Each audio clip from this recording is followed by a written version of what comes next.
Okay, everyone, let's get started. Welcome. So let's go straight into the apologies. Lisa, we have a number to record, which will be in the minutes, obviously. I do.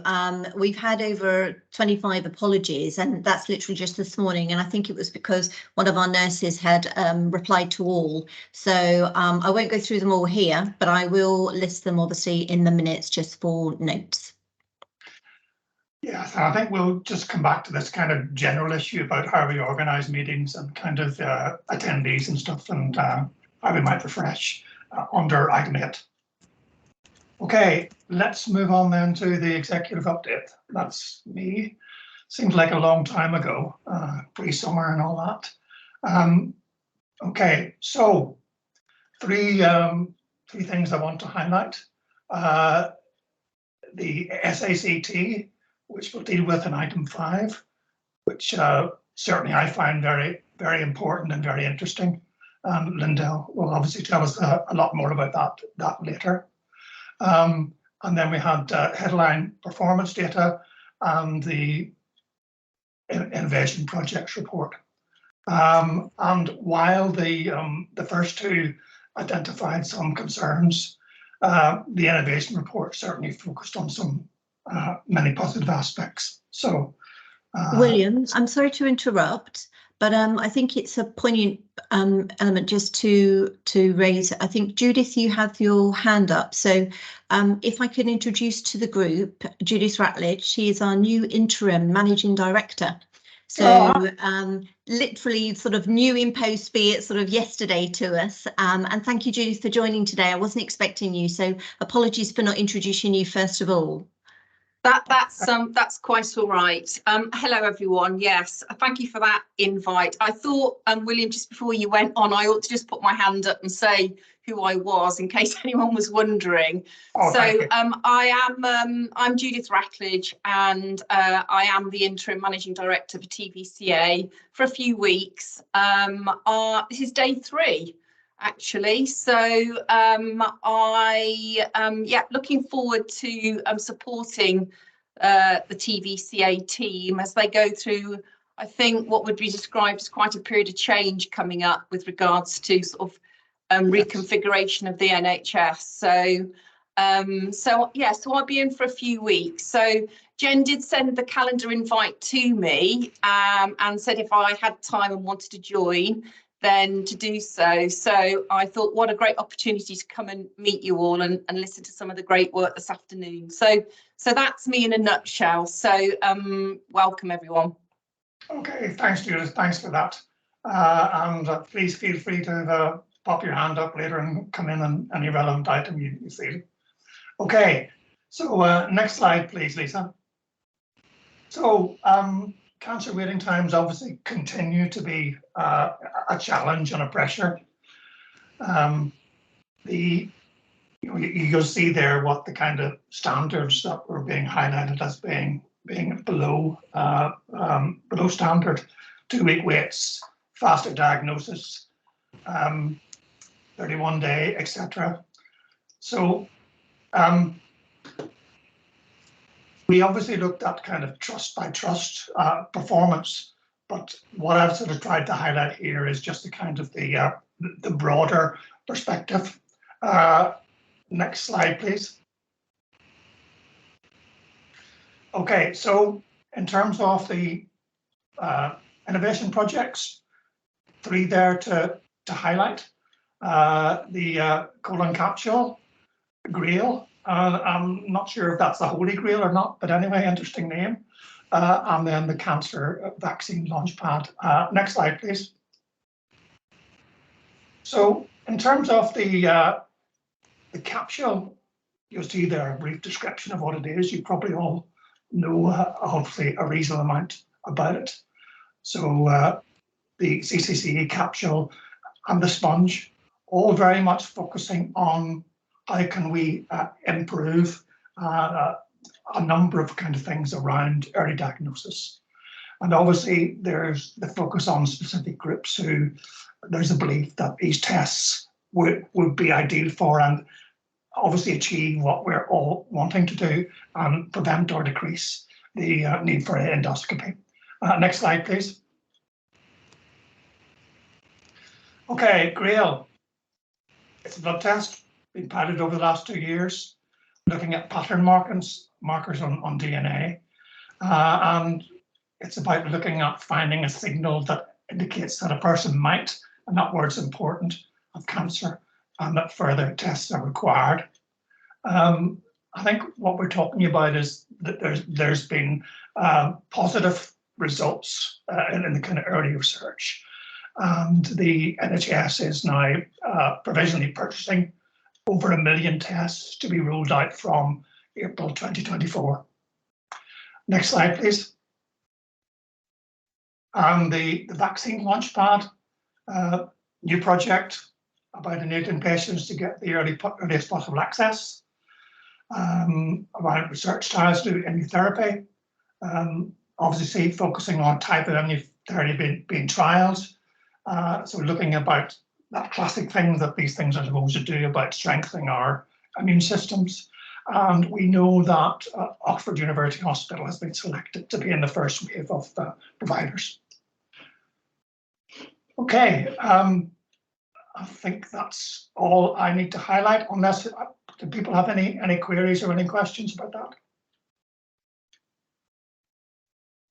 No? Okay, let's move on to agenda item 3 then. Kath. Hi there, everybody. So I attended the second time of attending the delivery group. So the delivery group looks at clinical and operational leadership. I think some of you will be aware of it, and they look at advising on the support and quality outcomes for patients. So the meeting is full of data, full on, and a lot to digest, but it's a good opportunity to feed in the patient perspective into the meeting, which is great. For future meetings, it would be good if we could feed in perhaps subjects into that delivery group meeting. So maybe we can think about that over the coming months and see if there's anything you would like to feed into that meeting. Innovations, we've already just heard about the innovations, but my take on it is more, again, would you like to know more about the innovations that have just been discussed? And if so, in what detail, how they're going to be perhaps rolled out, when they're going to be rolled out, that type of thing.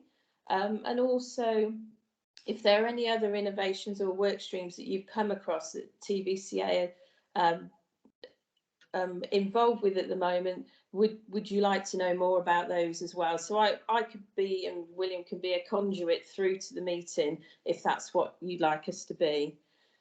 So going on to the cancer waiting time standards, some of you probably will be aware that these standards are due to change on the 1st of October 2023.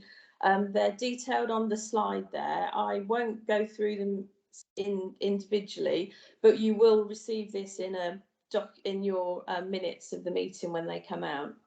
But basically, they're the constitutional standards that are due to change. There was widespread support from NHS staff, patient groups, cancer charities when these went through consultation last year.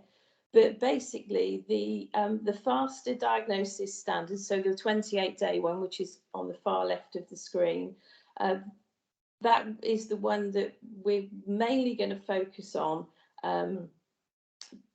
of the standards that there are. So have a read of that. The 2-week wait, as you can see, is actually going to go, but the reason with regard to the 28-day faster diagnosis, it means that we can get the patient diagnosed within that 28 days, or have cancer certainly ruled out within those 28 days. So what does this mean to us as patients or carers? There will be an increase in the number and proportion of patients covered by the standards. You may or may disagree. You may agree or disagree with that. They've been designed to focus on 2 clear goals. One is achieving the fastest possible diagnosis, and for those who are diagnosed and require treatment, ensuring that they receive treatment as quickly as possible, which I've just said, but reiterate it again. And the new standards will also put patients on a level playing field, regardless of the way they're referred through. So it may be something you have questions on now. I may or may not be the person to answer those questions, but it may be something you want to go away and think about and feedback and say, well, when I had my diagnosis, it was 2-week wait. So what does that mean changes to, and how do other people out there who may be diagnosed with cancer in the future get to know about these standards? So that's my bit done. One of the other things that I highlighted at the meeting that I was, the delivery group meeting, was about the standards that William's just mentioned, going back to the overarching performance standards, not the cancer waiting time standards, and what is the impact of industrial action and the ongoing workforce deficits on the performance standards. So again, that may be something you want to consider. So if you look at the performance standards and say, okay, well, why is that one lower? It could be the impact of those two factors. So that's me done. Thank you very much. Well, thanks, Kath. Anyone got any questions for Kath or any comments? No. Thank you very much, Kath, for that comprehensive report. Lisa, over to you. June again seems like a long time ago, but it was a really invigorating and very positive meeting, I thought. So over to you. It was, thank you. So it was the first opportunity that as a group we were able to meet face to face, and we had sort of a day event. It was held on the 21st of June for those that weren't able to attend. We had good attendees, 56 in attendance, with 18 of those being patient representatives, and then obviously clinical staff, as well as obviously members of our TVCA team. We discussed various different presentations. We discussed the role of the TVCA and our goals for 23-24, an overview of personalised care and some of the stratified follow-ups which have been implemented, PPG activities, in particular the Great Western Cancer Buddies project, which is being delivered in Swindon, and the importance of psychological care support and listening to the patient's viewpoint with regards to sort of their experiences around services. The afternoon of the day was dedicated to learning more about health inequalities and what this means within Thames Valley. And we also had tabletop-led discussions, which I'll summarise in a bit. With regards to sort of the evaluation of the event, I had 20 post-evaluation forms that came back into me. 55% rated the event as excellent.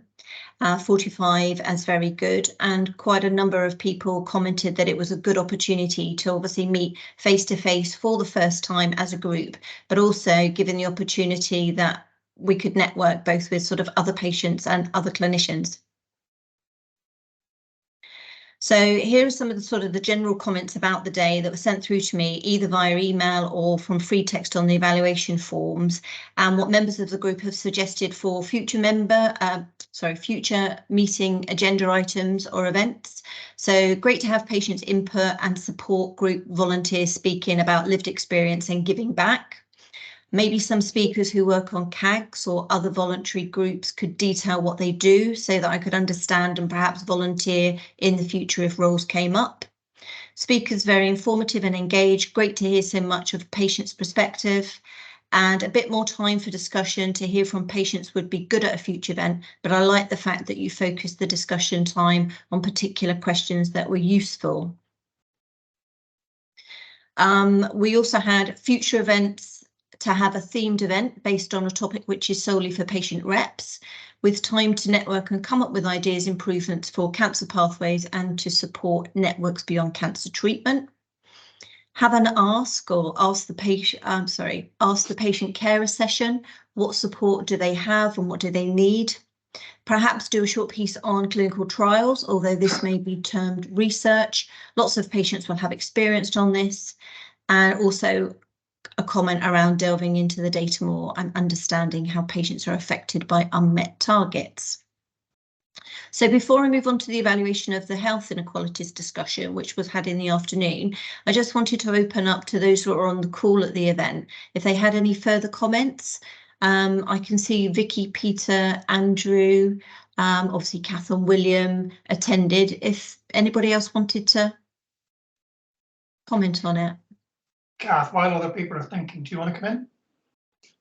Yeah, I think it was a great event to be there, and particularly because I'm the carer, I'm not actually the patient. So there was another lady there, and I think that Ask the Patient Carer session would be quite a good thing to do. I also like the Cancer Buddies idea. It's something that when my husband was ill and I was the carer in the hospital, I think that some people would certainly benefit from that. Some people may want it at a later date, not when they're in the hospital, but I think that would be something that every hospital that certainly has a chemotherapy department would be, it would be great to have somebody on hand to say that I've been through that, etc. So yeah, I think it's a good event. I echo some of the other comments that have come through as well about what to do in the future. It was good to have the clinicians there, and certainly I was sat next to a couple of Macmillan nurses, and that was quite eye-opening as well as to something that they mention when patients come through their door and say, I've got a tumour, but I've not got cancer. And so that was quite eye-opening. So coming back to health literacy as well, which is something I seem to keep homing in on, you know, what the patient's told, when they're told, etc. So I won't labour on anymore, but it was a great day. Thank you very much. Okay, thanks. Peter. Thank you. I agree, more time for networking would have been very helpful, and particularly I thought a longer lunch break for networking would have been very helpful. And I was particularly interested in what was said about health inequalities, because I know something about that from the perspective of asylum seekers, because it's waiting for over a year in limbo it can be very kind of very adverse effect on both physical and mental health. Thank you. Excellent day. Okay. Anyone else want to come in over there and make any comments? No. Okay, Lisa, we'll move on again. Okay. Okay, so as I mentioned, the afternoon session was dedicated to learning more about health inequalities and what that actually means with us sort of within our local area. We had facilitated tabletop-led discussions where we actually posed 3 questions to the group. Unfortunately, Sam and Norcody are available to join us today to share in person kind of the main themes that they identified from all the feedback that was collated. But I thought it just interesting just to summarise some of the sort of highlighted elements that I picked up on. So question 1, when we were looking at sort of key patient experience and what might incentivise engagements, you know, with cancer services. There was a strong theme about, you know, feeling in a safe environment where there's an equal footing between clinicians and patients, sort of a level playing field in regard to membership on groups, whether or not that's a PPG group or a CAG group within the TVCA and obviously other external groups, making sure that the patient voice is heard on those groups. So breaking down the hierarchy so patients feel comfortable to actually challenge if information being presented to them is confusing. Knowledge being key, trying to get over the fear that cancer isn't a death sentence, awareness that there is, you know, life beyond cancer, and obviously reiterating the hope with regards to sort of treatment, meeting and becoming acquainted with others at mutual events and being at the right place and at the right time. Now, that may not be in the context of cancer services, but that was commented quite a few times about how we obviously there perceive patients' involvement going forward and, you know, being champions in their own right to highlight awareness. Engagement in community work. It could actually highlight someone's own personal health issues that they previously hadn't recognised and thought about, and looking at sort of the positive role models, promotion, whether or not celebrity endorsement, or looking at people that you trust within the community and can relate in providing sort of factual information about sort of cancer awareness. So question 2, when we look at why do some communities experience different outcomes despite, you know, our efforts for inclusion, there's an assumption sometimes that there's no power in the patient voice.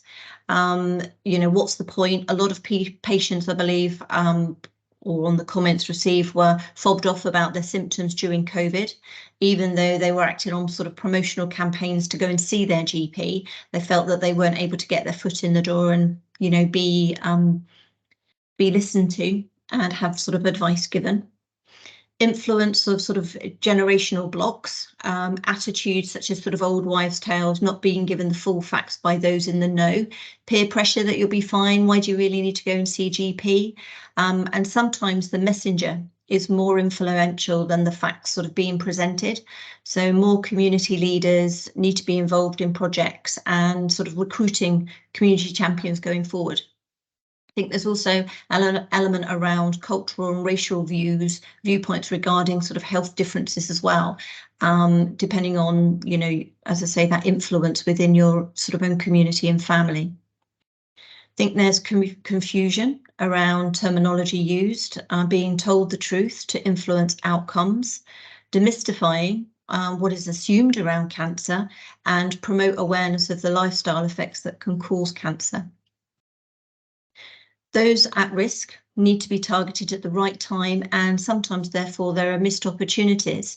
We need to perhaps think about who our targeted audience are, and therefore where we can obviously attract their sort of engagement. We tend to think about ethnic minorities, but we need to be mindful with regards to all sort of minority groups, whether or not it's learning disabilities, and therefore, you know, if consent is required on mental health issues where, you know, messages aren't being understood, and also sort of they're relying on others to sort of tell them the facts.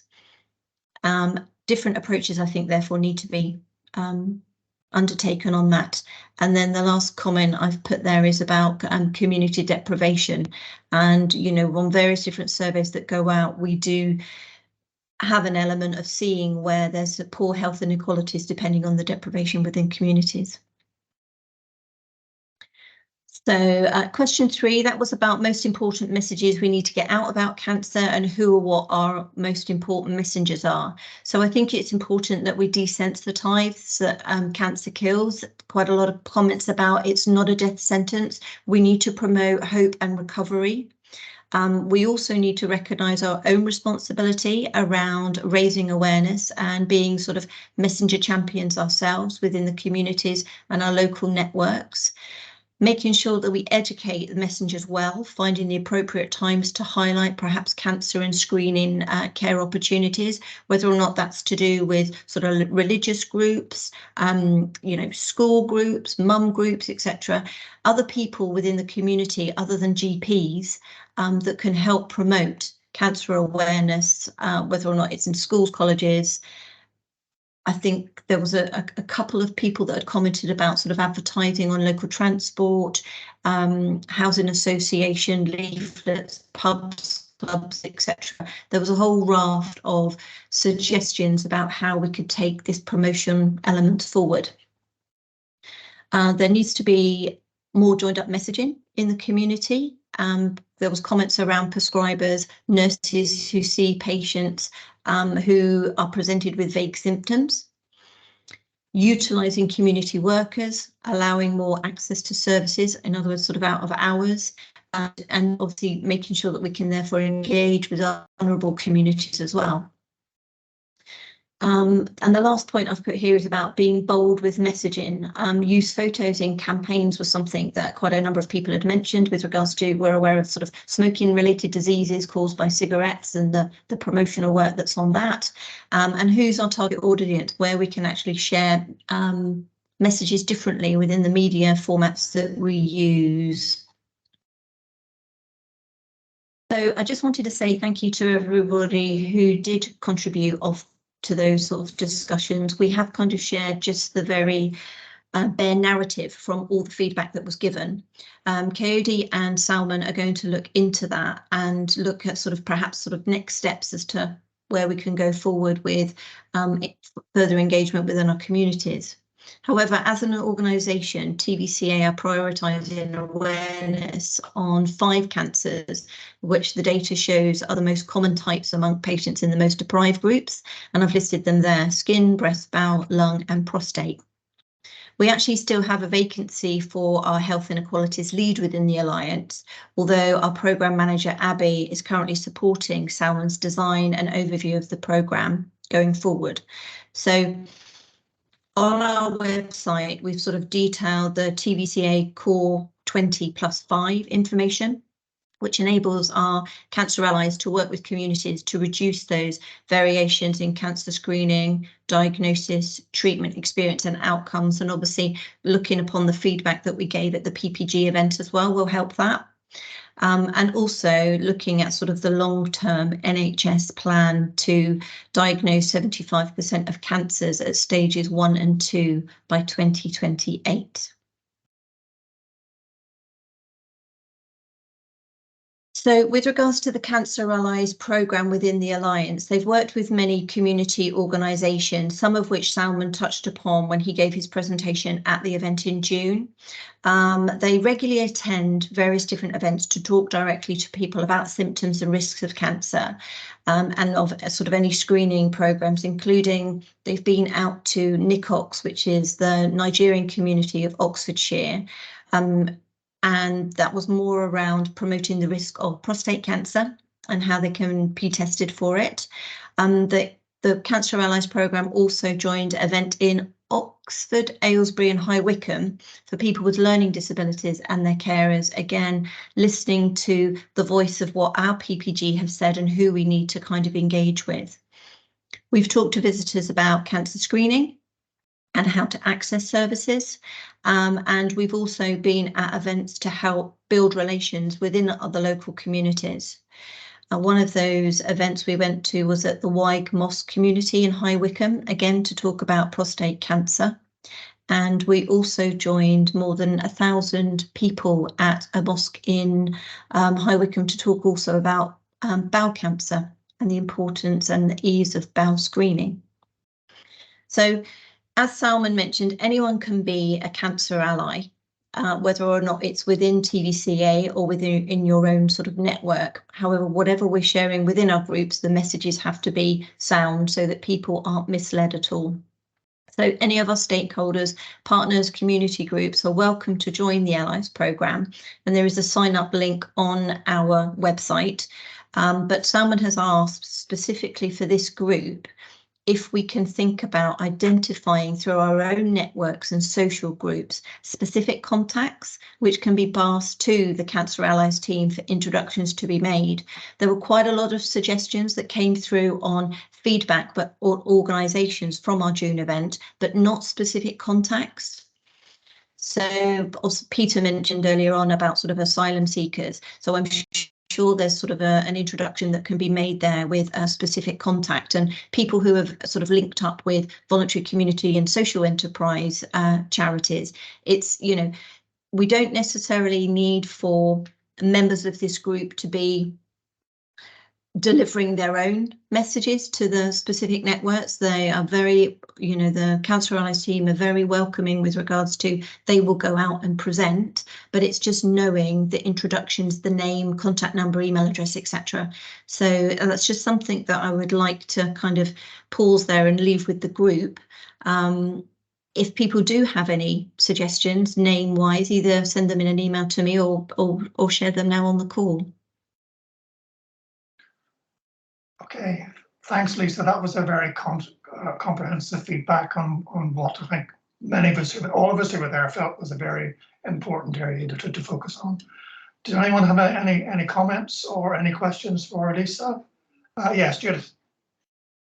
Yeah, thank you. It was just a comment really, just to say thanks very much, Lisa, for the slides and the presentation. As somebody new coming in and listening to that, there's a tremendous amount of good work that's already underway, and I was really quite impressed. I love the bit about, I totally agree about the visual effects, and actually, you know, when people see some of these awful tumours and they're actually photographed, it sort of really brings it home, I think. I have just got one question. You talked about community champions, or mentioned them, I think, earlier on, which again I think is a really key thing. It's about how to get that communication out into the right people through the right channels. A silly question possibly, but I guess work's already underway with regards to community champions, is it?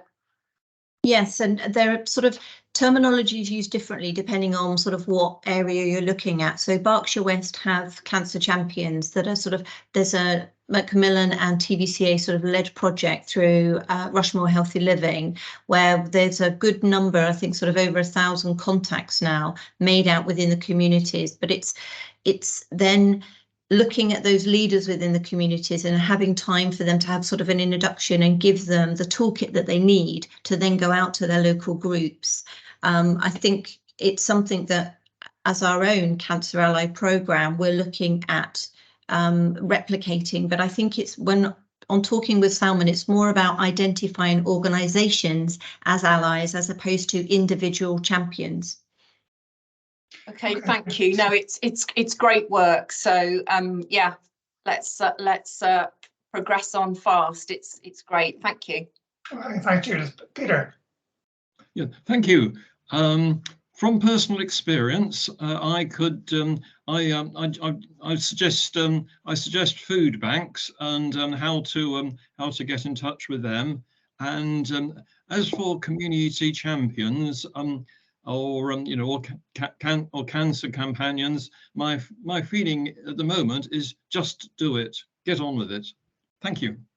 Okay, thanks, Peter. Anyone else want to come in? Kath, you had your hand up earlier and changed your mind. Do you want to? Yeah, well, yeah, because I usually say too much, I think. So one of the things that I thought was really good at the open day was the cancer screening project that's with Cancer Champions in Swindon.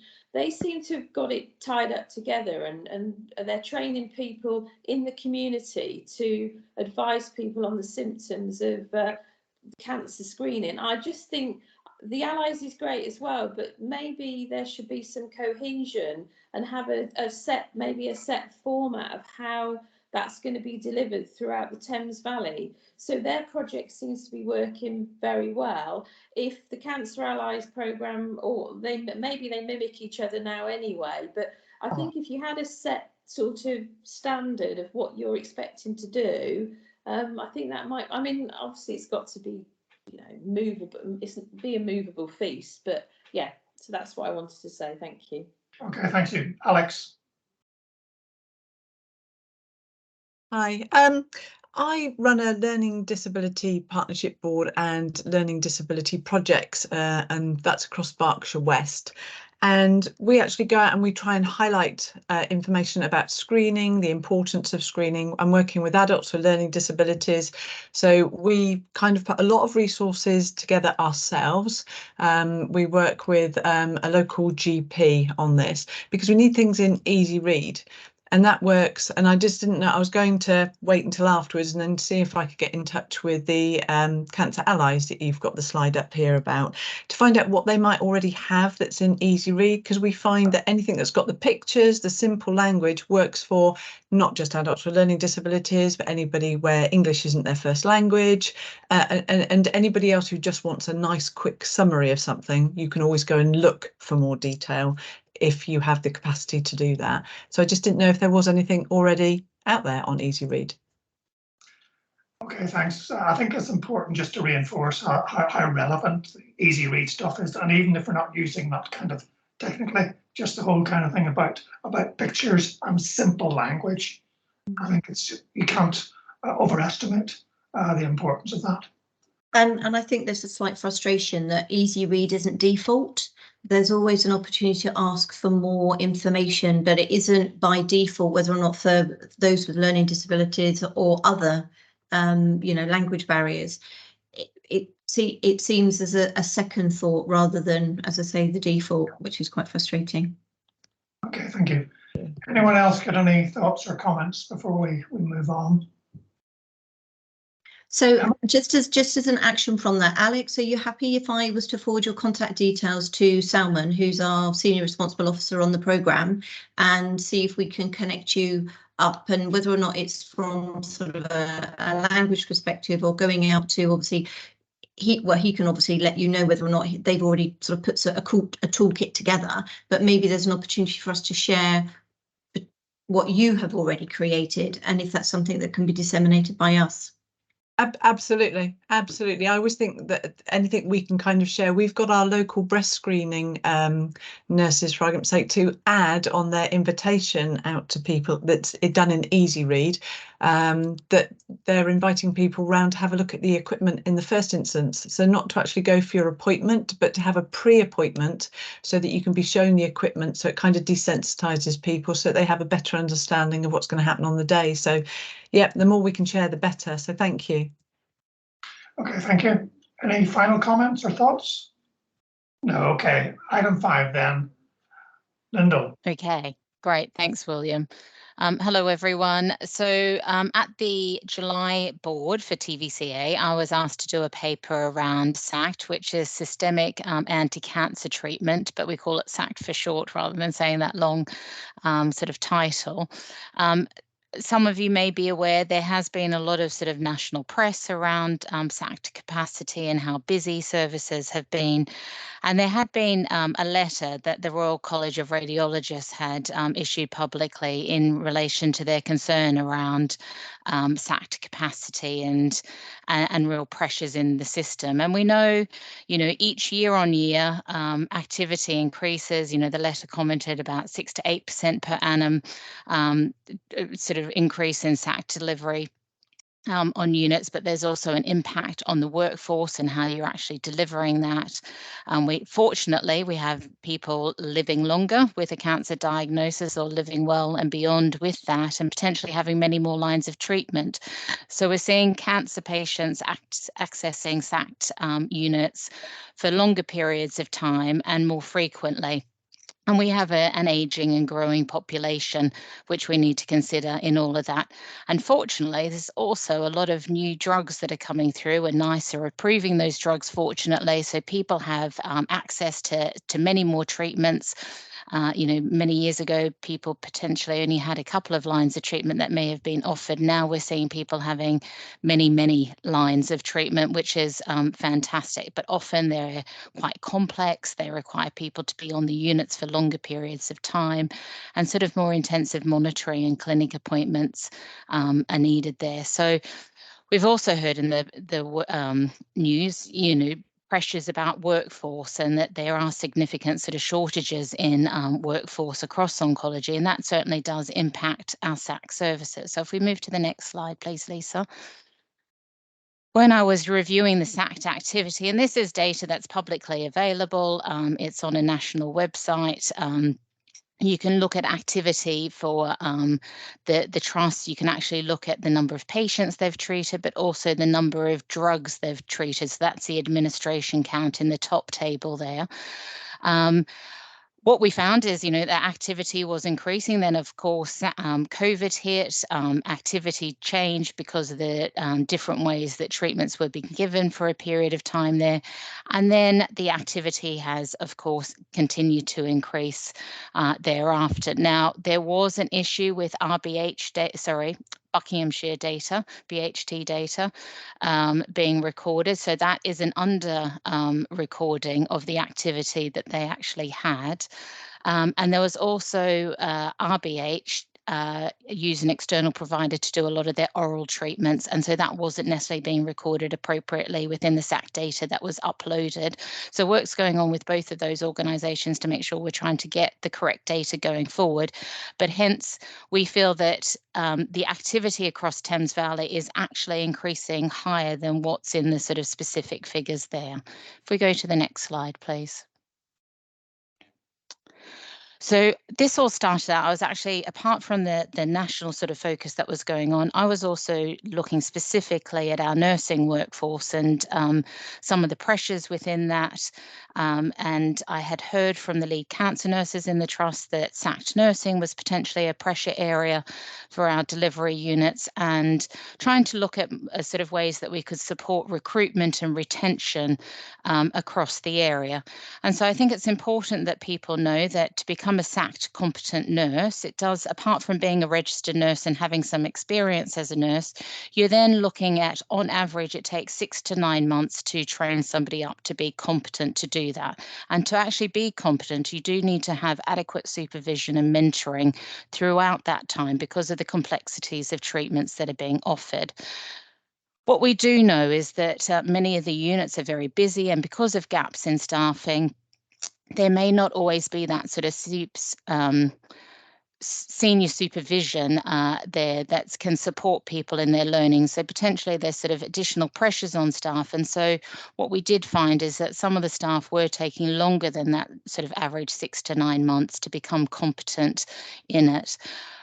I sent a questionnaire out to our 4 trusts, and we had 21 respondents. And then we also had, I went out to actually meet the staff on the units and did interviews of 21 staff.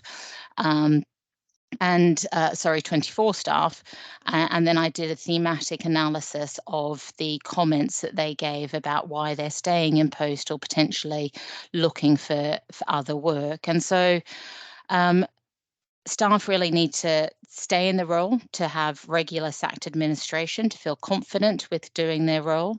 They need that support from senior nursing colleagues, and in particular practice educators. So some of the trusts had practice educators, but not all of them had practice educators to support them. Where practice educators were regularly in place and working across the units, that was very supportive of the staff to help them with their ongoing training. And then some of the other sort of comments that were made, sadly, some of the staff were looking to leave the area because it was very busy. They were looking for a promotion in work, and this is where we actually need to, there's something else that I could spend time on, but it's called the Ascend framework. It's a new framework within the NHS, which is an oncology framework looking at capability and competency of staff, and it goes from our support worker roles through the registered nursing career, and it's to try and give the staff that sort of framework to help build their capability in delivering their role and going from a registered nurse to being sort of more enhanced in their practice to being potentially a consultant and senior nurse within it. And it's also being used for AHPs. But what we'd like to do is to link some of this work that we're doing with that Ascend framework to make sure that the staff have the appropriate training and support that they need, and that they can see a career pathway either within SAC delivery or within other oncology nursing. And then, there's been a lot of international recruitment that's happened to support the NHS in recent years. And that was something that was very clear, that those staff that had come across, we do need to make sure that we're putting the right support in to help them stay in their roles. They potentially have further learning needs and need sort of more support because they're coming into a new system to understand that. And then coming into oncology has complexity, as well as learning how to give SACT treatment. So anyway, if we move to the next slide, please, Lisa. As well as doing a sort of report, finishing off from that last slide with actions and work that we're doing across the trust to support the nurses in their training, we also looked at the capacity within our SACT units. And so what proved to be quite difficult in that we didn't want to be comparing apples and pears with how the staff of the units were managed. So some of the units had one nursing workforce that worked between inpatient, outpatient units, haematology and oncology. Others had very separate units. Others included non-cancer work. Some did they had cancer work, but not all of them had the non-cancer work as well. So we couldn't really compare particularly well, and that needs further data analysis to be done. Then we also found that opening hours were very different across the region, and some had weekend working, some had extended hours, others didn't actually have that. But all of the facilities were limited by the number of chair spaces they had, and trusts were under a significant pressure and didn't necessarily have that space to be able to increase the SAC units in the immediate future. Then there was also some difference with how the staff were are used on the trust in different models and different workforce types, how they were used. So we have some band 3 nursing assistants that supported cannulation and PICC lines, and then other units had people that helped them with their scheduling of SACT, where sometimes nurses were doing that on some of the units. So I think there's some work to be done around understanding who could do what elements of the role and making sure that our SACT nurses are really just focusing on giving SACT treatments. And then some of the trusts had regular use of agency staff and what we call NHS professional staff to make sure that they're sort of appropriately staffed on a daily basis. And so I think there's some further work that we can do around our recruiting and potentially over recruitment for the area. And that there was a real need to have practice educators across the system, across each of the trusts to support that SACT training and to help build staff confidence and competence, particularly for the international nurses, as I mentioned. So if you move to the next slide, please. So as a result of all of that work that we were doing, we felt that there needed to be further sort of recommendations to look at our SACT pathways across TVCA. So it's been recommended that we actually do some mapping of each trust's SACT pathways to understand how they work individually, to look at the workforce that's required to deliver SACT. So that's from your oncologists within the clinic to nurses giving the treatment, to the pharmacy staff, which are also under significant pressure, and then administrative staff that are helping to coordinate all of those appointments and schedule appropriately. And that we can use, really do further work around scoping the alternative roles, as I mentioned. And what we can do is actually align some of the JDs using the Ascend framework across the network. So there is sort of staff aren't necessarily moving from trust to trust, but if you're doing a certain job, you're being paid at the same band for the same skill, and you'll have the same training there to do that. We're going to implement the recommendations from my SACT nursing paper. And then we're going to be doing some reviews of the capacity on each of the day units and look at the sort of working hours and potentially how we can extend those to support the capacity in the short term. But then we also need to be really looking at what we're doing in the long term, and is there sort of scope for community services, etc. And then pharmacy. We can't give our SACT chemotherapy without having an adequate pharmacy and an appropriate aseptic pharmacy, and that may need to be sort of further extended within trust, but that's not necessarily an easy task, and whether we need to be looking at centralisation of some of our SACT services to support that. There's, within what we call our clinical advisory group for SACT, there's some work going on currently around the oral chemotherapy pathway, which I think will help to standardise across the Alliance. And actually the nurses within the SACT KEG have done some patient education clips, which you can see shortly, which I think are, we'll be interested in your opinion, but hopefully these will help with, again, providing standard information across the Alliance, appropriately signposting to each of the trusts, but potentially help reduce some of the pressures on some of the clinics, because the information has been given in a clear way and consistent way for patients. And then there's sort of further work we can do around acute oncology and potentially looking at innovations like patient apps and how they may help support with monitoring SACT for patients. So what we've actually asked at that board meeting was to have appropriate resource to look at all of this in more detail with the trusts. And fortunately, that was supported by the board. And so we have engaged a company called Edge Health, which is an NHS consultancy firm who have experience of doing this type of work. They've recently done some work around radiotherapy and in cancer.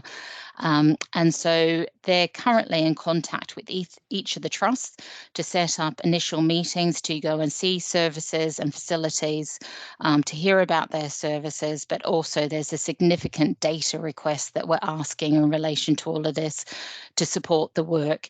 It's a very short, sharp piece of work that we're doing that's going to be over 3 months, and we hope to have the report by Christmas time. But what we'd like to see that it has is actually some longer term plans of how we're going to manage the SACT pressures that we know are going to be increasing year on year across the country.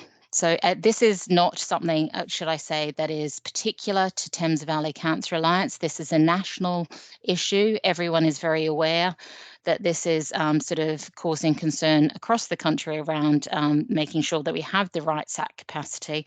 So this is where it has been raised to a national level. Someone called Peter Johnson, who's the clinical director for cancer within NHS England, has acknowledged the concerns that have been raised through the professional groups. And there is a sort of NHSE working group that's looking at this specifically. The outcome of what they're doing is still in play, and we're to hear that, but we suspect that that will play into our operational guidance next year and some of the work that we'll need to do about SACT. But because, this is a significant treatment across Thames Valley, we're taking a proactive approach of trying to understand our concerns now and working towards a plan that we can be, actively working towards a solution with people. So I hope that's clear. I know that's a lot of information that I've given, and it's quite a complex subject, and it's not necessarily a straightforward thing to be able to explain. But I think it is important that, people are being treated appropriately, but, there are pressures in the system, and we all have to really work hard together to make sure that that is maintained and that we come up with the right solutions to support patients and staff with giving these treatments. So I can see a couple of hands up. So please, Peter, let me know what your question is. Yeah, Peter, you first. So it's Peter, William. Yes. Yeah, thank you. The mentoring for mentors. I totally agree about the challenge of mentoring international staff. I have experience within my own profession, and I know that a good mentor isn't necessarily a good international staff mentor. And my other suggestion is that I was delighted to see Lyndall mentioning Band 3 assistants and how they can help CNSs. And I've also noted that from a Berkshire away day that because of the pressure of work on the CNSs, that they sent a support worker instead. And I just thought, are we making the best possible use of support workers to free up the CNSs for their day job? Thank you. Yeah, that's a good question. Lyndall, do you want to come back on that? Yeah. So, I think that's important that you've raised that, Peter. And yes, support worker roles have gone in across CNS teams and now into some of the SACT teams. They're a really important role and work really closely with the CNS teams. And I do think they're proving their worth and actually very good contact with patients, but very supportive of the CNSs. So I think where it's appropriate, yes, having navigators or the support workers attending some of the meetings is appropriate, but where there needs to be clinical input and expertise, I think we just need to be careful that we've got the right person in the room to talk about a topic. But yes, definitely. And I think people are utilising all members of the team quite well now with the pressures within services. Okay, Kath? Yeah, so looking at the SACT clinical advisory group, how many patients does that have on it? So there had been one patient on it, but sadly that person stepped back because they're doing some other volunteer work. So that role is actually open. If someone would like to join us on that group, it'd be fantastic to have you join us. I'd love to work with you. But actually with the SACT videos, some of the hospital trust patient groups have sort of given feedback into this in this instance because our patient wasn't actually able to support this piece of work in the end. Yeah, that was my comment. How much patient input has there been? You know that the situation needs more workforce, but is the patient actually seeing that? Because obviously it's always busy. I've been through this system with my husband some years ago, and it's always been busy. But is the patient noticing that it's even busier? Is that something that you've drawn conclusion on, or you're just assuming?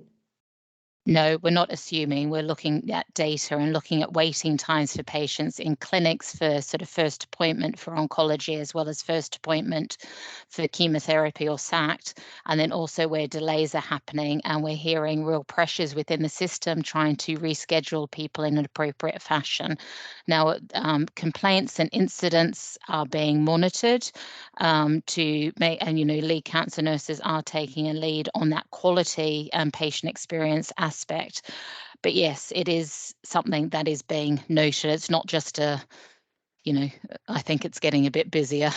I absolutely know it's getting a lot busier, and have the data to support that, and the activity that is being shown for, we see year on year activity increasing, but our workforce isn't increasing, and our treatment times, on the units aren't necessary. So people are trying to squish people in.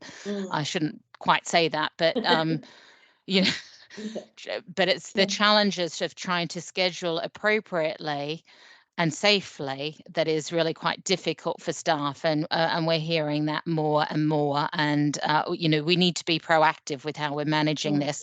Now, on this project and going forward, I'd absolutely like to have a patient working with me, and I'd love to see a patient back in the CAG working with us. It was just unfortunate the time that the person joined the CAG, there wasn't necessarily a piece of work that was going on, and they got involved in some other work.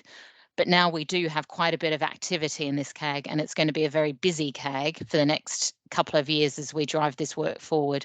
But we absolutely need the patient voice in it. So once we've done this basic data bit with the trusts, the next steps and how we go about doing it, we absolutely need the patient, involved in that. And as I said, the patient education clips have had some patients from the trusts review and comment. But actually, I think Lisa's going to show you one here, so you can potentially give us some comments as well. Sorry, my other comment was, you said about community services. There is an option, isn't there, for people having chemotherapy to have it in a bag on their back if they're low, like go out and home. I don't know how much that's been pushed through to take the patient actually out of the hospital. That's certainly something that works so for us. Yeah, so for certain regimens and certain tumour types, yes, that's the standard of treatment. So potentially the patient with bowel cancer will go home with the pump for 48 hours and then have it disconnected. Some of the haematology regimens will have pumps and do that. So where that's appropriate, that's already in use and happening. When I talk about community services, I'm talking more about potentially opening sort of places in GP practices, in pharmacies, or in other local centres, or there's mobile chemotherapy units that some of the organisations have done in the past. There are some challenges with that, but there's some other models that we've heard about recently that potentially might be more suitable. So it's just trying to explore what all those, possible scenarios might be. And I suppose what we're trying to say in this piece of work is no idea is a sort of crazy, wacky idea. We want to hear everything and then just try and work through them all to come up with, okay, this might be a sensible plan to how we go forward over the next 5 to 10 years to make sure that services are robust going forward. Okay, just before we go on to the next slide, I just want to kind of just reinforce how important I think this analysis is. I think the initial analysis obviously just gave us some evidence, about what the crisis actually means in practice locally. And I think it's vital that this follow-up data collection happens and that we actually take some action about it. I mean, those of us who have been involved in treatment recently will just understand how significant the nursing force is in kind of dealing with all the pressures that they have to deal with. I mean, personally, I was involved with a regime where I was in every fortnight for 20 months for about 7 hours at a time.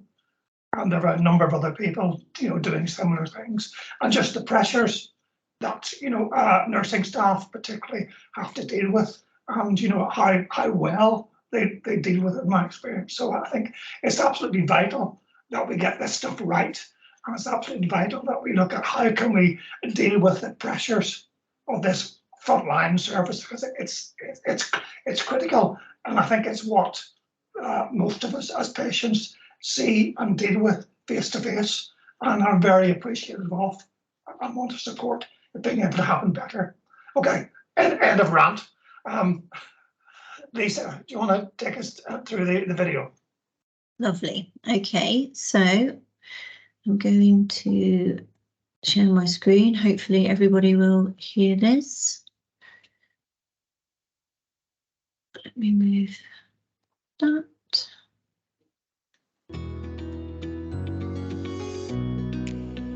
Immunotherapy is a form of cancer treatment which helps the cells in your immune system to kill cancer cells and work harder. Immunotherapy involves infusions given by a specially trained nurse at regular intervals. It can be given on its own or alongside other cancer treatments. Blood tests are taken at regular intervals to ensure you are well enough to receive treatment, and you will be assessed before each cycle starts. If you experience any side effects, we may have to pause your treatment while we investigate. Patients can feel well during immunotherapy, but this doesn't mean that the treatment isn't working. However, if you are experiencing new symptoms, report these to your medical team. If you are admitted to hospital, mention that you are receiving immunotherapy or have been in the past. You will have a treatment review, either by your consultant or nurse, every 3 months. You can choose to stop treatment early if you prefer. It's usually fine to continue other medications, but you should mention any prescriptions or over-the-counter medicines you are taking to your medical team. There are no specific activities you cannot do while receiving immunotherapy, and you can continue to work if you feel well enough. You can travel, but it's sensible to discuss this with your medical team and have adequate travel insurance. If you need further support or advice, you should first contact your hospital team using the contact details you have been given. They are available 24 hours a day, 7 days a week. If you need help, but it's not an emergency, go to 111.nhs.uk or call 111. If you think it is an emergency, call 999.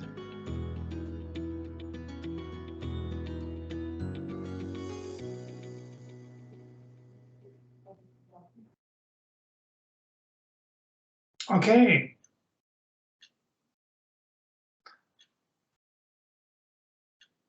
Right, Lisa.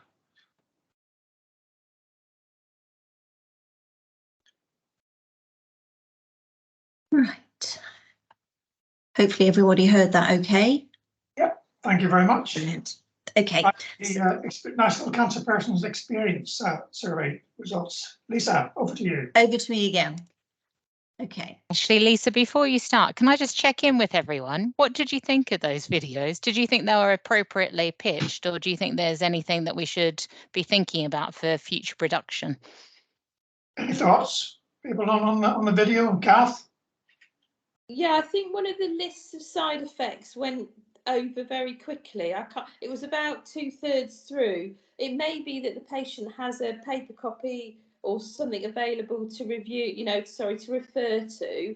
But one of the lists went through very quickly, but no, otherwise it looked great. One other recommendation for a video is peripheral neuropathy. Yeah. Good Okay, point. so that's just an additional one, please. What in terms of highlighting as a side effect, Kath? Yeah, because if you don't catch it early enough, it can do long-term damage. So you need to mention, it needs to be mentioned to you that if you have any tingling in your fingers or your toes, it needs to be mentioned even if you're mid-treatments, because it can cause long-term damage. I think they're giving vitamin D now to try and counteract it. But yeah, maybe something just to consider in the future, another video, depending on how prevalent it is, of course. Yeah, thank you. Anyone else get any final comments on the video? No, Linda, do you want to come back on that? I was just going to say, yeah, I mean, I think peripheral neuropathy is quite a common one. But I think in the end, TVCA gave the money for the videos, and with the cost of production, actually only 4 could be done. And talking to the lead SAC nurses and the patients, the 4 that have been done around neutropenic sepsis, immunotherapy, mucositis and diarrhea, they were felt to be the most prevalent ones to sort of consider initially. But what we'd like to do is potentially, if these are sort of well received by trusts and patients, to increase that list. And so peripheral neuropathy could potentially be one in the future, Kath. Absolutely. Yeah.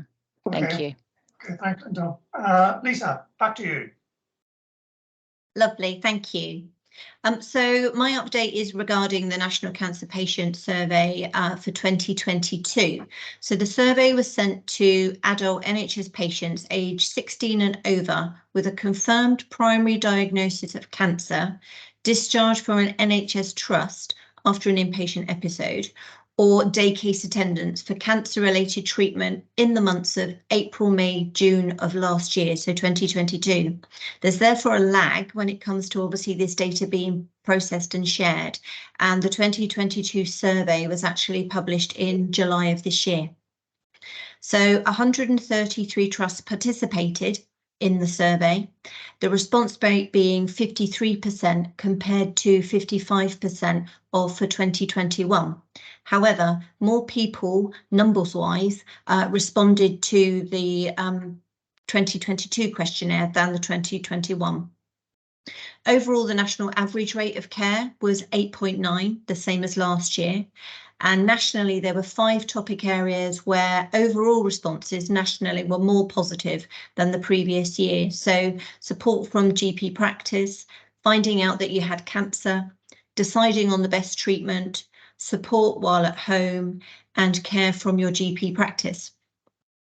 So for 2022, there was no qualitative report published, which is a little bit unfortunate because that gives us the free text that patients submit to obviously identify themes, and the frequency of this national qualitative report is currently under review.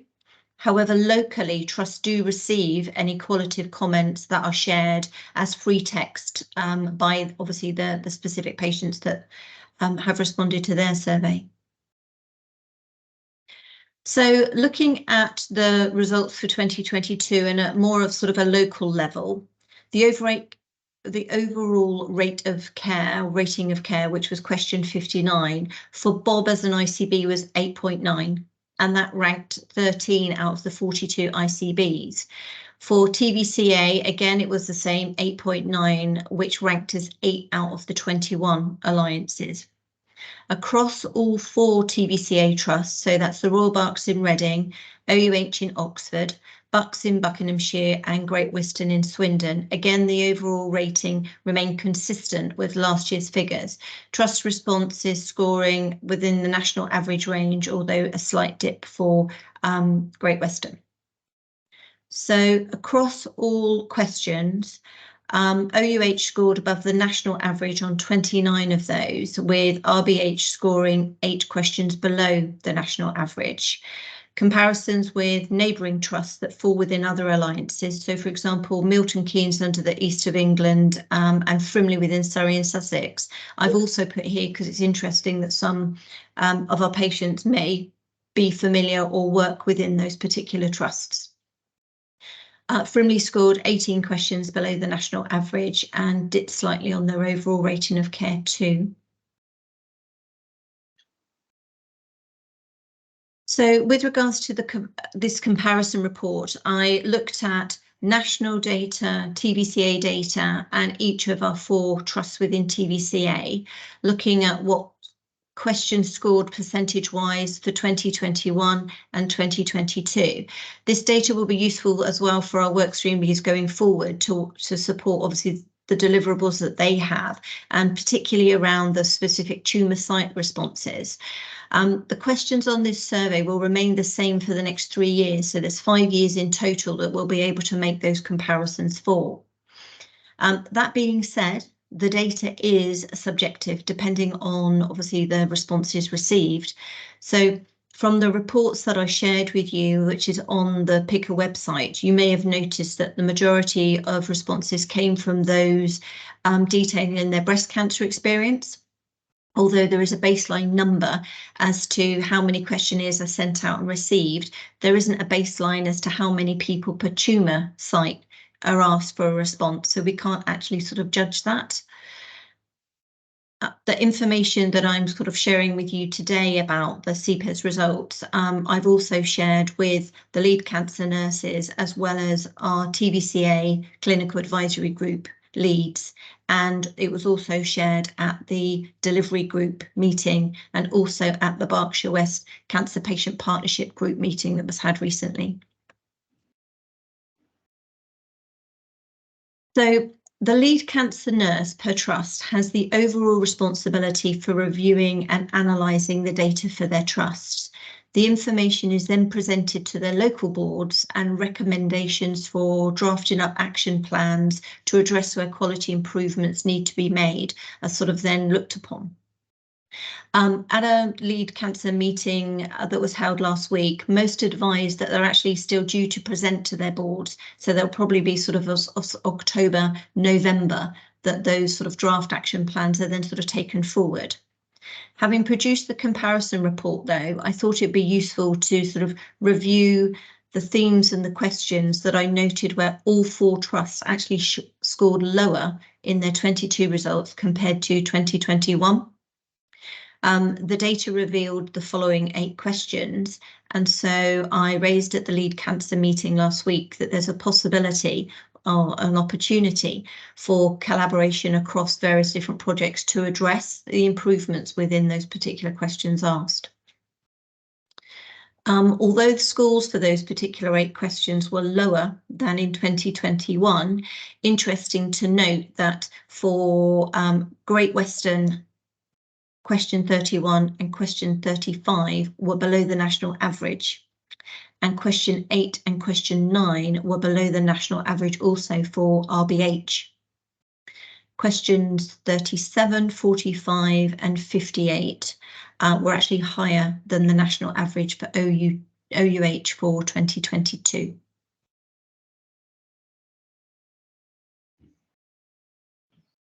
So the following 5 questions actually scored higher than they did in 2022 for all 4 trusts and were also within the expected national range. So we've requested for our lead cancer nurses to share the analysis, their own sort of analysis with us once they've presented to their boards, along with any proposed draft sort of action plans for improvement. We have our next TVCA executive board on the 9th of October, so obviously it's unlikely that we'll be able to share the sort of trust positions and action plans on it, but we're then going to defer that until January. And William will obviously be presenting those overall action plans, or from a patient's perspective, should I say, the overall action plans, feedback from this group. We've actually offered the lead cancer nurses the support from this group collectively in taking those independent action plans forward to ensure that the patient voice is heard. And I just wanted to seek, your endorsement for this and for any volunteers that, would be interested in getting involved. So it's probably going to be sort of November onwards that we would look to sort of set up subgroups. So I was just going to pause there to ask if there's any comments or if people had observations having reviewed the reports themselves. If anybody was interested in helping taking the action plans forward once shared. Okay, Peter, you've had your hand up. You wanna... Thank you, William. The in the field of education, league tables have been a very hot issue for at least 20 years, and none of us in Greater Reading minded when national headlines were created, as they should have been, following the suicide of a professional leader in this field. So I do say, please, let's work very hard on counselling people for whom the league tables look. Page 2 league tables look brilliant for Oxford hospitals. They do not look brilliant for the one that scored 18-1 against. And my other question is, Lisa, do you include elderly care wards or are you only, or do you only record people who are having treatment in cancer centres or cancer specialist wards? Lisa, do you want to go back on that question? So I don't send out any of the surveys at all, Peter. They're sent out directly by the trust. Yes, because I'll come in there if you like. I'm happy to be corrected. I have a perception that the elderly care wards, if a patient is in there, then this wonderful service, so these brilliant questions do not just sadly it all falls out of the window. Yeah, Linda. No, it all comes. Yeah, I can come in there, Peter. So there's a very specific data set that's requested from NHS England that each trust has to sort of follow specific sort of guidance to pull that data, but it is about hospital spells that patients are having. It doesn't say that it has to be in an oncology ward or a SACT ward. So if a person's in an elderly care ward and they had a cancer treatment or experience there, that could be pulled. Okay, so there's not that definition. Okay, thank you. Kath? Yeah, I think a number of things which Lisa's already aware of from my perspective, but I'll share it with the group. When I first saw the report, not the TVCA, but the general national report, one of the things I did was look at the easy read first, because there was so much data on that infographic and it was very positive data. And I think sometimes that's great, but we've got to look at what's not working very well as well. So from my perspective, one of the things was to look at the GP practice and how from secondary back to primary care, how that was working. And if you look nationally, yes, it looks better, but only the response was around just over 20%, which means between 70 and 80% of people don't think that the support from their GP practice is good. So I think that's something that needs to be highlighted. We're looking also at percentages and not patient numbers, which I think is fine if you got your grips and head round percentages up and down and round about in different years. But I think patient numbers is what would be good, even if it was just a snippet on one of the questions. And also looking at ethnicity, deprivation, just take one of those examples and have a look at that. And in light of all of that, if I would possibly like to help to take plans forward. Well, there you go, a volunteer, Lisa. Anyway, thank you. Okay. Any other thoughts or comments, or any other volunteers? I mean, I think Lisa's highlighted a very important point about how can we as patients assist lead nurses to kind of take this stuff forward.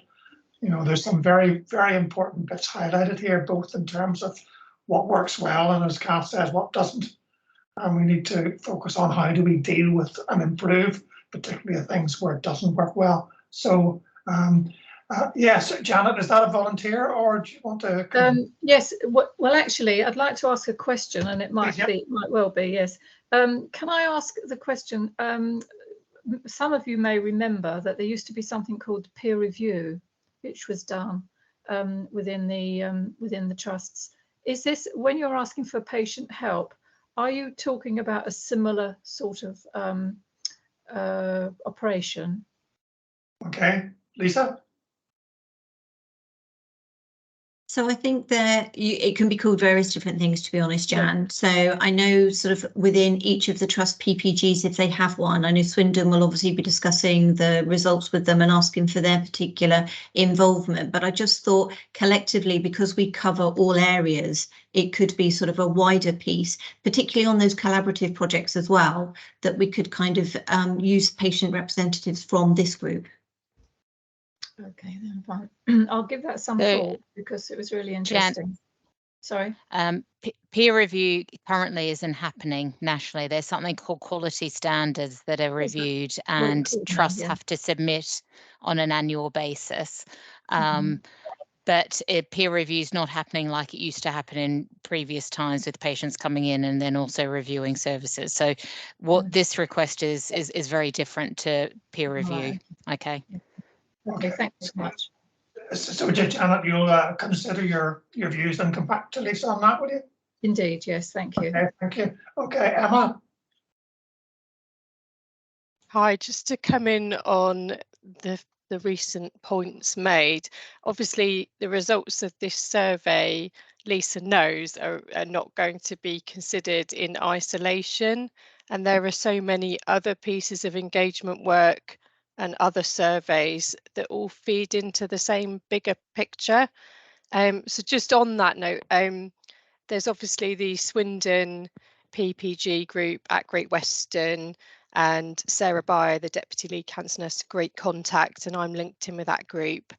And just on a slightly smaller scale, but really, really important and very relevant, there's a new bowel cancer support group in Swindon that have been running since about March this year, and we've done a really good engagement exercise with them recently, and they have produced a really, really comprehensive spreadsheet with all of the points they wanted to make in relation to communication within cancer diagnosis and treatment and ongoing support. And they've detailed every single point, and they want to come up with what they can then do with those points, because they don't want to sound like they've just identified problems or moans.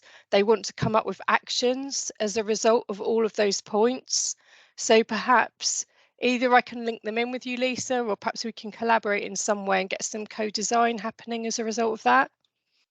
That would be brilliant, yeah. Okay, thanks, Emma. Lyndall?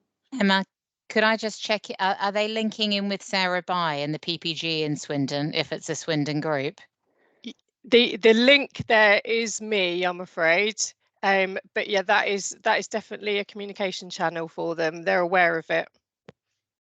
Yeah, I would definitely encourage you to talk to Sarah Bye and get them to join the PPG and sort of talk about how they could work together on that. Well, one of the members of that group, she's the person who started up the group in March but has had to go back to work. She sits on that PPG. But yeah, there's, you know, only so much people can do when they go back to work, so it's a bit patchy. Okay, any other thoughts or comments or questions? Lisa, back to you for a wind up on this. So that was all I wanted to say actually with regards to the CPES stuff. So by all means, if people would like to support it, please let me know. It's something that will be ongoing, and obviously the action plans will be taken forward into next year. So we look forward to obviously sharing at the next, well, probably it won't be December's, but obviously maybe the beginning part of the quarter of next year, the outcomes from the executive board as well around the action plans going forward. Okay, thanks, Lisa.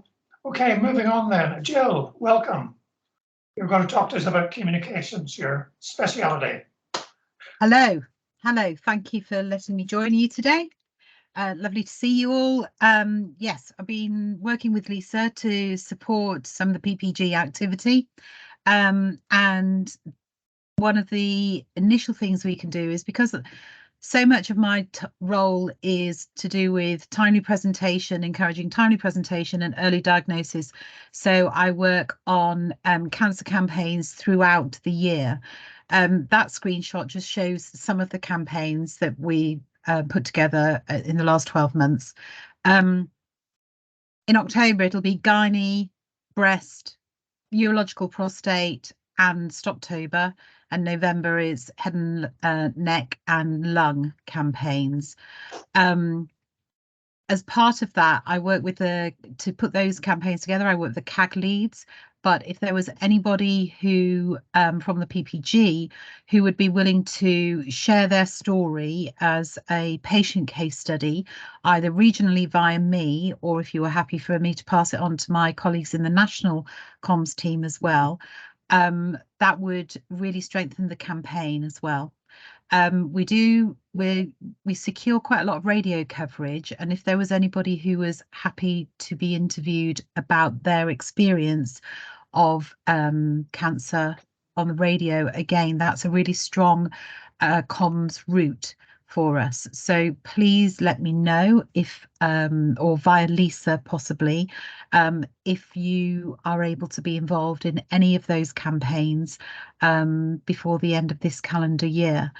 With the patient case studies, one thing that I'm increasingly looking at is the genomics, the genetic element of any diagnosis. I have a meeting after this with the MD of the Central and South Genomics Alliance, and increasingly we will be trying to reflect any genetic element of somebody's diagnosis, treatment, and things like that. So again, if that is part of your experience, I would love to hear from you. Thank you very much. Okay, thanks, Jill. The other activity that I'm working with Lisa on is to improve the information that's on the website. So we've created a bit of an identity for PPG and the whole Get Involved volunteer campaign. We're looking constantly looking at how to reinvigorate the Get Involved page. And the idea that we would like to progress at the moment is video is so much more engaging than text or even static graphics, although the graphics are important. But if we can do regular video updates with William and Kath, reporting on the delivery group and the executive board as well. But bearing in mind that what we want is for these videos to try and engage with other people who could join, who could become a representative. We don't need it to be, you know, a summary sort of minutes or something like that, or just a reading of the agenda. We need it to be sort of like, this is what we're working on and this is what we're going to achieve and this is why we're doing it, benefit of patients and the importance of co-production. Then we can also include the new case studies on there. And if anybody had any additional ideas that you wanted us to consider, please let us know, because that space is your space and I'm happy to compile the information. But if there's something that you wanted to include on there that makes it engaging, please let me know. Okay. Okay, just had a comment in the chat. Hang on a second. Are you looking for case studies in these focus areas only? At the moment, but at the next meeting, I will talk about the other campaigns that I'll be working on for January to March next year. So there will be opportunity to cover all those different tumour sites and people's experiences. Okay. So then the TVCA bulletin. This is something that we produce on a fortnightly basis, and it goes to all our stakeholders. However, historically, I understand that it hasn't gone to members of this group.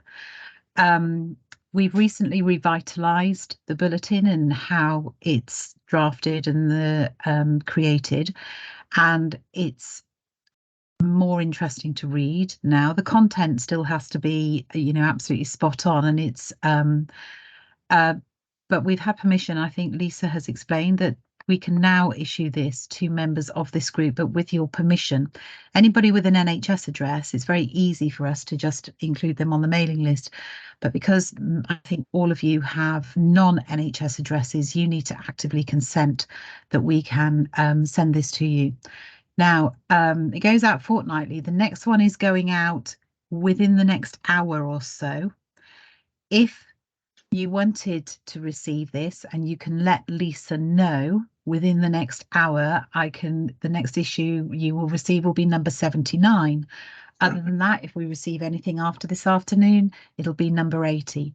So, so thank you, Andrew. I've noted that. But we will then include at the moment, it's divided up into alliance updates, cancer updates, training and events, and then other resources. A lot of it will be for your information only. It's very much focused at our workforce, primary and secondary care, but hopefully it gives you an overview of what the Alliance is working on at the moment. Where there is a need, we will include a section in there about PPG activity. So we can adapt this so that it becomes useful for you as well as interesting, I hope. So if you can let Lisa know by her email address on there, that would be great. And then we'll add you to the mailing list and we'll take it from there. Okay, thanks, Jill. Okay, any thoughts, comments, questions for Jill? I think that what Jill's highlighted is important opportunities for people to get engaged. And, you know, we're not talking about a long-term volunteer commitment. It's about, you know, being involved with particular campaigns, being prepared to be interviewed. And having been involved myself, I can just, you know, sort of say how gentle and supportive Jill was in doing it, you know. Thank you. Okay, Thank you. Kath. Yeah, I was going to say that it's great to see that all of the campaigns that are going on. And so I link into my GP practice, so I tend to send stuff through to them. So I'll now be aware of it, you know, more uppermost in my mind. And if they're not putting it out on their TV, then I can perhaps ask them to do that. So if other people have linkages to their patient groups in their GP practice, you can just give perhaps the GP contact a prod and say, are you doing this month? Because yes, please, we'd like it to be done. Well, we can help there because on this graphic, there's a box of 9 in the bottom corner there, the bottom right-hand corner. That's actually from our Futures NHS page where the campaigns that I compile, I now put together a toolkit of all the graphics, social media messaging, and also we produce a TV screen as well, which we have no use for, but we make it available for primarily primary care settings. It's also useful in some secondary care settings, but we're giving the GP practices, the surgeries, a ready-made toolkit there, which is very specific to the Thames Valley rather than maybe national campaigns. Some might prefer to use the national stuff. Sometimes there isn't a national campaign of assets. So this is a way, if you can encourage them to link to our Futures page, those toolkits are all sitting there ready for their use to make their screens look brilliant. Okay, no, I'll let them know because I have prompted her on occasion when I've seen it on the Twitter feed, your Twitter feed. Yeah. So that would be good. And I also link into an Oxford City group as well that I could send the information through to them and they could do likewise. So yeah, thank you very much. Great. Okay, thank you. Okay. Thanks, Kath. Thanks, Jill. Any other thoughts or comments before we move on? Okay, thank you very much. Those who want to, please get in touch. Out. Thank you. Thank you so much. Cheerio now. Bye-bye. Okay, item 8 then. Right, I think one of the things we've talked about in the past is how do we ensure that what we do in this meeting isn't people just being talked at, that it's actually focusing on the kind of things that you think are important and you want to hear. We have sort of done some work in as you know, in Lisa sending out a note a few weeks before a meeting asking for people to raise agenda items, and that has produced sometimes perhaps the kind of issues that have come up is that we don't necessarily therefore have enough time to prepare them for the next meeting, and we need to, you know, give some more time to it. So I think for me, one of the things we perhaps need to look at is how do we, in a sense, begin to build up a list of the kind of things that you might want to see over the year, and so we can build in time, do the kind of research and background work that's necessary to deal with that kind of stuff. So I think there's still, you know, quite a lot more I hope that we can do to make these meetings much more interactive, because I think the last thing anyone wants to do is to be talked at.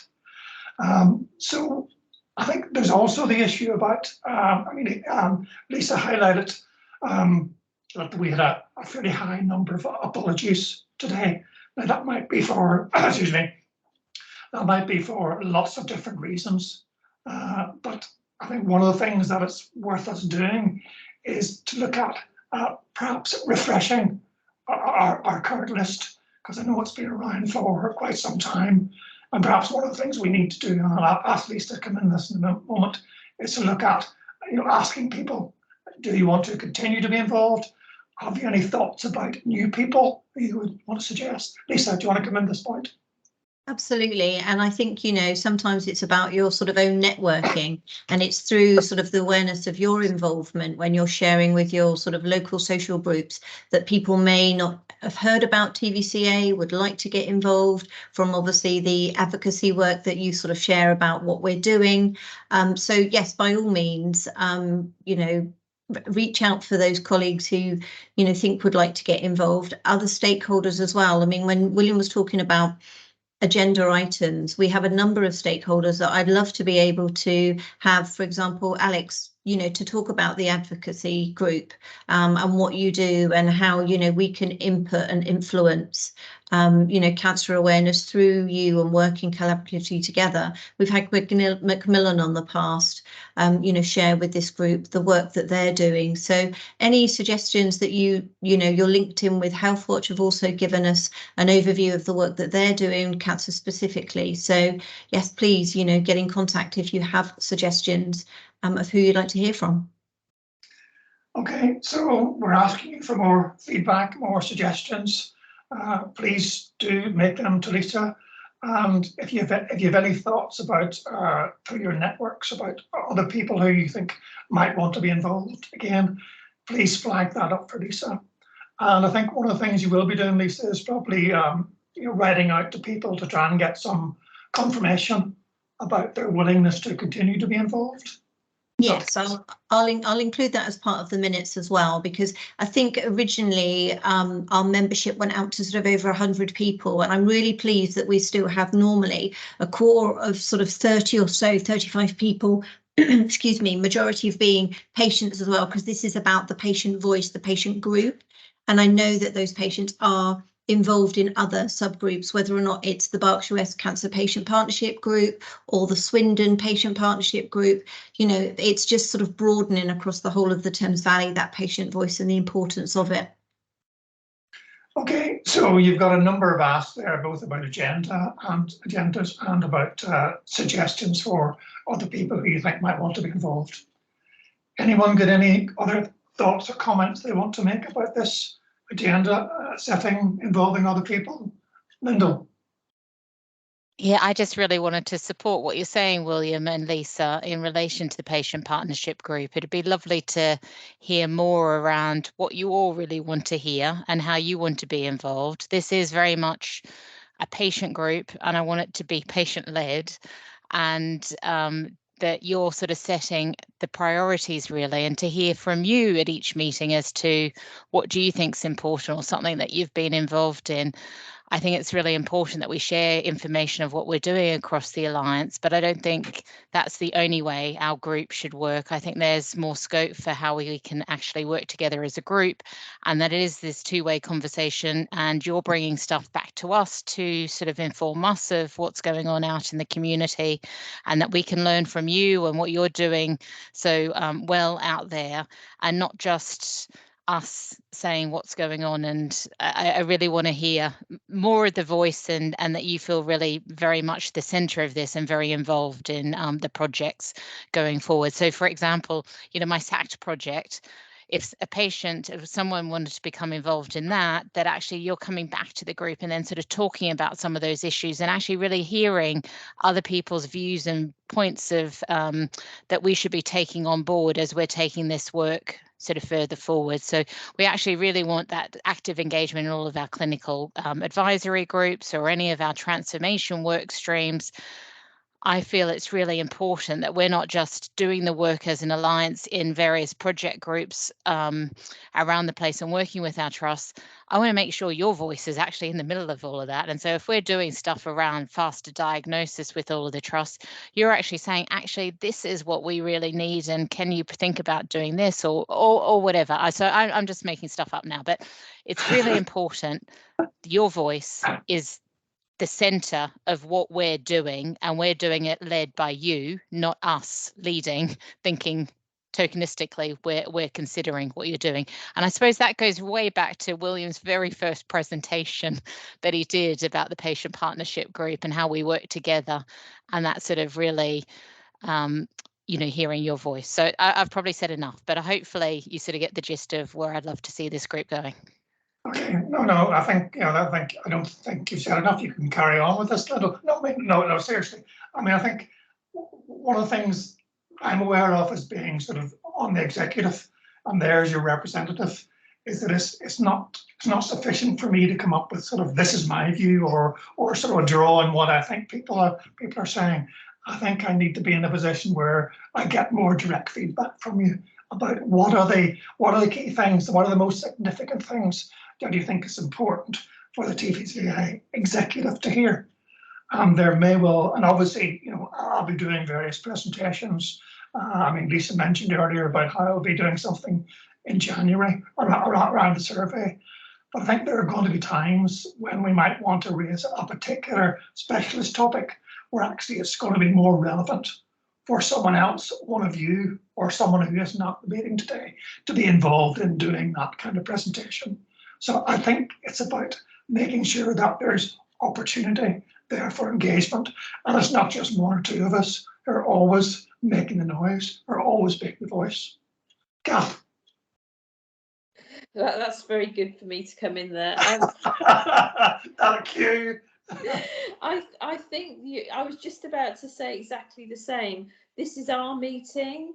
We need to put forward to Lisa or to William things that you would like to discuss, because you're out there doing what you do, and we're out there doing what we do in our various guises. But if we want the patient voice to be heard, well, this is our opportunity for it to be heard. So I don't know how Lisa will want to handle it, but maybe if there's things, guys, that you really want to raise as an issue, or can we have a discussion on this, or can we have a discussion on that, then it really is appropriate to do that, because we won't get the services or improvements that we feel we need without telling these guys what we need. So there we go, and I will finish there. Okay, thanks, Gav. So any thoughts, proposals, just get them to Lisa when they occur to you. You don't have to, do it by a specific time, just when they occur to you, because I think it's be really good if we can, look at planning forward. What are the kind of key things that we might want to talk throughout the programme, the year, where we have the opportunity to do some of the preparation and work in advance. Okay, and then in terms of meeting dates, we need to set those. Lisa will identify some draft dates, but taking account of the fact that they need to fit in with the cycle of executive meetings and various other things. And the other thing that would be helpful is some kind of view about, we were talking earlier on about the successful first face-to-face meeting. Is that something we want to repeat? Certainly, I see some nodding. It's certainly something I would want to do. So, I mean, perhaps we can sort of leave with the assumption today that that's what we're going to try and plan to do to give that opportunity, unless we get lots of people coming back and say, oh, no. Certainly for me, it was really positive. And I think we've heard quite a lot of that today. I was just going to say, I think it's really important to, look at the planning ahead. So rather than, we have done to date, tie in with the rhythm with regards to the executive board and the delivery group meetings, so that William could obviously present an update to this group, and so can obviously Kath now going forward for the delivery group. So we are slightly, in their hands to make sure that those meetings are scheduled accordingly before we can obviously then schedule these.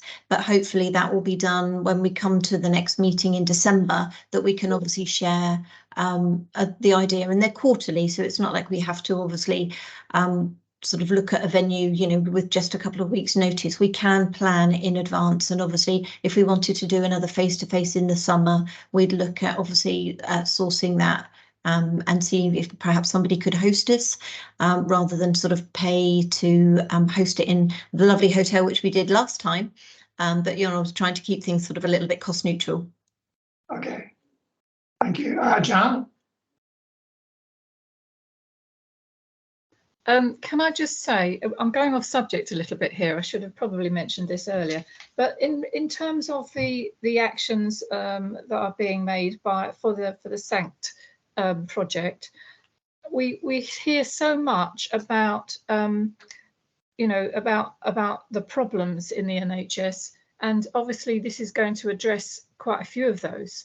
And so, for me, that shows what we're about. You know, there is people working and improving the system, you know, whether it's us with our input or whether it's people like Lindell, you know, obviously making things happen. It's really, really important. And of course, you know, with going along with that, the other thing was about the figures that were coming through, about you know, how people felt about the services. Bless you. It was one of the things that we see are these figures coming through, but again, it's really good to see that now we have that link up with the lead nurses, who will actually look at it together with the TVC, and actually make things happen. So basically, it's just really to say that I confirm that I agree that things are happening within the organisation, and that patient participation is so important. Thank you. Thanks, Jan. Lindell, you're frozen there. I'm not sure if you're still with us. Yeah, no, I'm here, and it's nice to hear that feedback, Janet.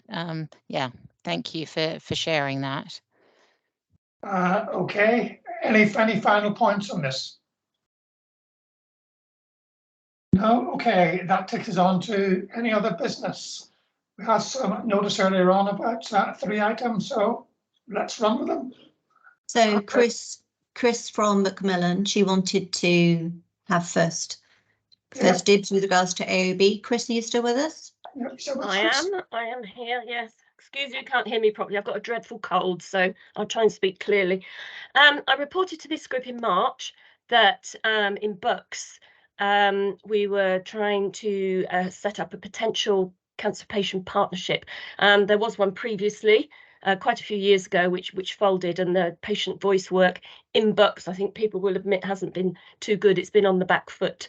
So following an event in last November, where we asked questions around what makes your experience poor, what do you want health professionals to be told, and what would make a difference to people that would improve your experience across diagnosis, treatment, and living with and beyond cancer. We had a vast amount of feedback. So since then, we had quite a lot of people who wanted to be involved in that, quite a lot of people with lived experience. So since then, we set up a steering group, and it's been moving on quite a lot with consolidating all the feedback and having some common themes that people can actually work with to work in co-production moving forwards. And we've set a first partnership meeting date on the 14th of November in Aylesbury. I'm just trying to confirm the venue at the moment. But it would be good to get something reinstated again in Berks, and that will link in with this group, because I know usually it's good that the chair of the local partnerships attend this group for that feed in and feed out. We will obviously be waiting or recruiting for a chair and vice chair, because they will be people with lived experience or patients. But I've taken on the job of just as an interim chair to take that forward to that point. So really it's watch this space. Any updates obviously will be reporting through to this group, and I know Lisa's hopefully going to be involved in that patient partnership locally, so we can get that true feed in feed out process going. Okay.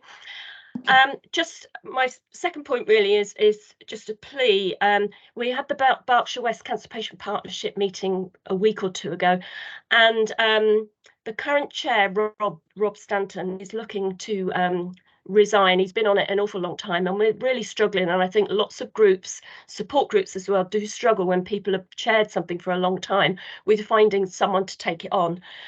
So I really just wanted to highlight here, we're going to do a big recruitment thing within the local partnership, but Lisa sits on that as well, so I'm hoping maybe, Lisa, if we get that email with all the details, that maybe you can send it out across the group. Now, I know quite a few people, you know, attend that group, like got Andrew and Peter on here, so there will be a bit of crossover, but we're just trying to make it far and wide so that we do get a new chair, because I think it's very important. I think Rob's done it for about 8 years now, and under the current terms of reference, it should only be 2 terms of 2 years. So yeah, we like to stick to the rules where possible, but it is very challenging for groups, you know, to get a new chair to come on board. Okay. Thanks, Chris. And did you say you had 3 points, or did I mishear you? Sorry? You said there were 3 things you wanted to raise? Oh no, just 2. Sorry. Just 2, right, okay. That's right. me. Thank you. Okay, thanks, Chris. Andrew.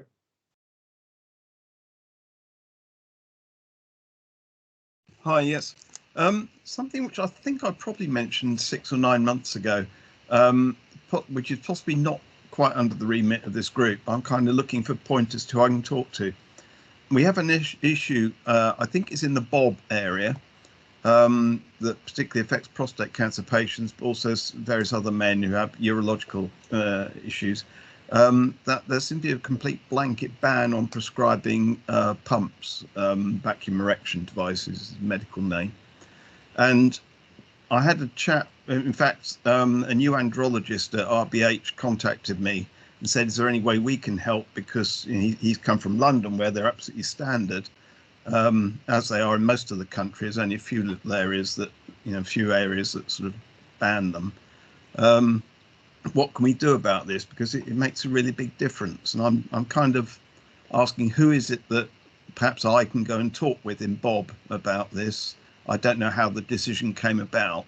It wasn't always the case, because we have some, members who've had prostate cancer for 10 years or so who did get them prescribed, but this doesn't seem to be possible at the moment in the Bob area. But that in most of the country it is possible. Okay, thanks, Andrew. Lyndall, do you want to come in this one, or is there something else? I just wanted to comment for Andrew, because I remember you raising that previously, Andrew, and I remember Mark Fawkes being on the call at the time, and he said he was going to go away and have a look into it and come back to you.